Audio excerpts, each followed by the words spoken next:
Pick it up here. Media integrity has been compromised by damning testimony this week at the State Capture Commission of Inquiry. A witness testifying in camera, with a secret identity, in fact, testified that some journalists in the country accepted bribes in exchange for favorable reporting on former President Jacob Zuma's government at the time. The State Capture Commission's legal team says journalists implicated will be named soon. For more on this, then, let's speak to the chairperson of the South African National Editors Forum, Sbu Ngalwa, joining us by Skype, I believe, tonight. Sbu, always good to see you. So let's start with what has been revealed so far, right? ANA, the African News Agency, we're told, received 20 million rand in a covert operation from state security. You've been in the business for a number of years now. Were you surprised? Look, obviously, it's always shocking because we always want to believe that journalists are doing their job and upholding the highest ethical standards and trying to avoid all manner of manipulation, and to have this claim come up at the State Capture Commission and also that admission by African News Agency chief executive was actually very disappointing.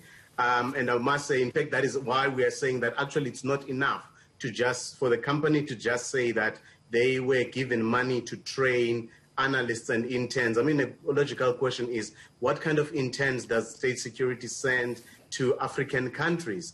I think it requires more transparency. The company should actually be more forthcoming with the information. If not, there must be an investigation into all these allegations, Thembekile, because this is not just a matter of state security giving money to a private media company. It's actually taxpayers' money. So the public deserves to know. We are calling for that. And also you must understand that ANA belongs to a bigger company, which is independent newspapers. So by association, there are a number of innocent journalists who are tainted by some of these allegations. Hence, we're saying that the company should actually be more forthcoming with the information. If not, let the relevant authorities investigate these allegations, not just at ANA, but also other allegations regarding other broadcasters that are said to have been in the taking, and also media and online media and online publication, which is also said to be bought with monies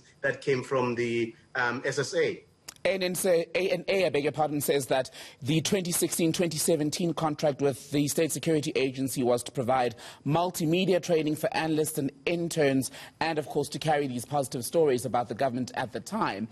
But for those who are watching on, people who consume what we put out as the media, the question becomes, how clear is the line between what a media agency can do as far as business with government and what it can't? Look, I don't think there's anything that suggests that a media company cannot do business with the government. I think the issue here is the manner in which this business was done. A clandestine deal which was kept away from the prying eyes of the public. The fact that there was secrecy involved is actually quite telling. So there's nothing that suggests that government cannot do business with a media company, as I'm saying. But also, more importantly, if that company is doing business with the government, who in government?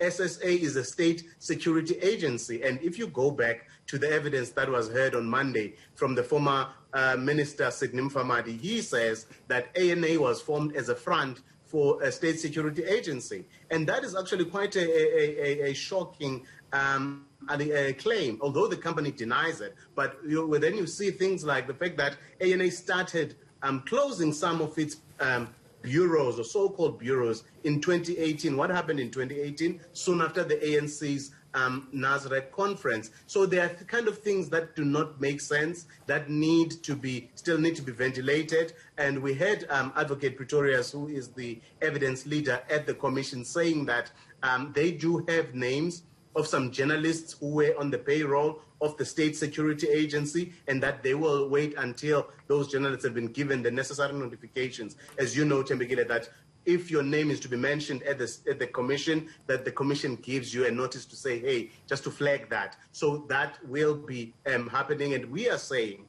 as the South African National Editors Forum, that the commission must actually, yes, publish those names. They must tell us who received money from state for security agents and for what purpose. And what is also more important, understanding the fact that how politicized and how corrupted our intelligence services were, it is important to not just come with people's names or mention people's names, but if there is necessary proof, there has to be proof, because in the case of ANA, there are 2 invoices of 10 million each, which were said to have been signed by the former Director General, Arthur Fraser. So we'd be hoping for something similar in this instance as well. And also saying all those journalists, some people who may have been approached, some who may have taken money from the State Security Agency, to come forward and tell their stories themselves.